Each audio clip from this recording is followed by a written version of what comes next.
गणपती बाप्पासाठी अजून एक मोदकाची रेसिपी आपण इथे पाहूयात. एक मोठी वाटी बारीक रवा घेतलाय.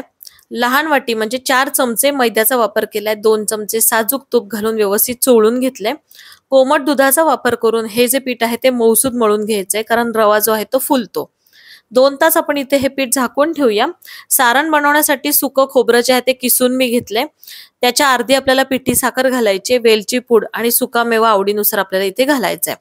हे सारण एकदम छान पटकन बनतं आणि 7 ते 8 दिवस आरामात टिकतं, म्हणून गणपती बाप्पा यायच्या अगोदर सुद्धा तुम्ही हे सारण डबाभर असं बनवून ठेवू शकता. रव्याचं जे पीठ बनवलंय ते थोडंसं परत मळून घेतलंय. त्याची एक छानशी पुरी लाटून घेतेय. त्या पुरीमध्ये आपण सारण भरतोय आणि किनारीला आपण थोडंसं दूध लावून घेतलंय.